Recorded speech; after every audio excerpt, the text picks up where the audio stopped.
সাকিবকে ধরতে তাইজুল আর মাত্র 2 ধাপ দূরে, কিন্তু আরো একবার ব্যাটারদের ব্যর্থতা আড়ালে ফেলে দিল তাইজুলের 5 উইকেট প্রাপ্তির কীর্তি। তাইজুল ও ব্যাটারদেরই দুষছেন, বলছেন সর্বনাশ করেছে প্রথম ইনিংস। শ্রীলঙ্কার কলম্বো থেকে নাইয়ান বিন জসিমের পাঠানো রিপোর্ট। বাংলাদেশের টিম বাস একেবারেই হতাশার একটা বড় ঝুলি নিয়ে এই মুহূর্তে টিম হোটেলে এসে পৌঁছেছে মাঠ থেকে। পুরো দিনে বাংলাদেশ যে ধরনের ক্রিকেট খেলেছে তাতে করে আত্মতৃপ্তির কিংবা ভালো কিছুর আসলে ছাপ ছিল না, একমাত্র তাইজুল ইসলামের 5 উইকেট প্রাপ্তি ছাড়া। তাইজুল ইসলাম ক্যারিয়ারে 17তম বারের মতো 5 উইকেট নিয়েছেন। তার সামনে আছেন কেবল সাকিব আল হাসান, যিনি কিনা 19 বার 5 উইকেট নেওয়ার কীর্তি করেছেন। পোস্ট ম্যাচ কনফারেন্সে এসে বাংলাদেশের ব্যাটিংয়ের চাইতে তাইজুলের পারফরমেন্স নিয়েই কিন্তু অনেক বেশি প্রশ্ন ছিল। সাকিব ভাইকে ছাড়াইতে পারি বা পারি না, এটা আসলে অবশ্যই সাকিব ভাই অনেক বড় একটা ক্রিকেটার। তো আসলে এটা একটা আছে না, আপনার যখন একটা লিজেন্ডদেরকে ছাড়াই যাবেন আপনার নিজের মনের মধ্যে একটা ভালো লাগা কাজ করে। তো সেদিক এটা একটা পারফরমেন্স খেলা, তো সেদিক থেকে আমার ভালো লাগাটাই স্বাভাবিক।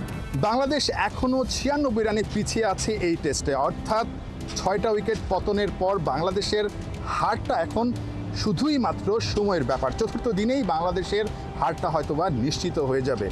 বাংলাদেশের ব্যাটারদের ব্যাটিং ব্যর্থতার কারণ স্পিনার তাইজুল ইসলাম হয়তোবা আপ টু দ্য মার্ক, অর্থাৎ একেবারে শতভাগ তিনি ঠিকঠাকভাবে বলতে পারবেন না, বাট তার কাছে মনে হয়েছে প্রথম ইনিংসেই বাংলাদেশ অনেকখানি ছিটকে গেছে এই টেস্ট থেকে। না, এখানে রিজন বলতে যে ট্রুলি যে আমরা ভালো ক্রিকেট খেলি নাই, হয়তোবা আমরা সব মিলায় যদি একটা ভালো ক্রিকেট খেলতাম হয়তোবা আমরা ভালো একটা জায়গায় থাকতাম।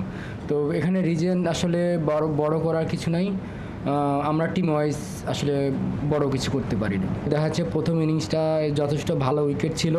আমরা যদি ওইখানে আপনি একটা জিনিস খেয়াল করবেন যে প্রত্যেকটা ব্যাটসম্যান আমাদের সেট হয়ে আউট হয়েছে 25-30 এমন করে। হয়তোবা এই রানগুলো যদি আমরা কেউ 2টা সেঞ্চুরি বা কেউ 2টা 50 এরকম করে যদি হয়তোবা আমরা আজকে অনেক ভালো একটা পজিশনে থাকতাম। গল টেস্টে বাংলাদেশ ড্র করার পরও অনেক প্রশ্ন কিন্তু সামনে চলে এসেছিল।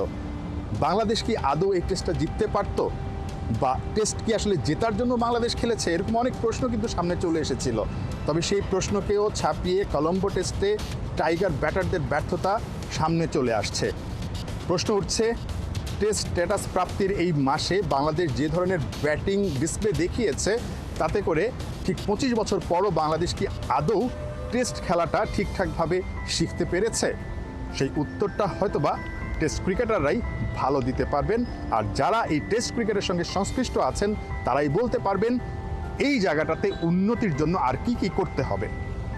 নাহিয়ান বিন জসিম, 71, কলম্বো, শ্রীলঙ্কা।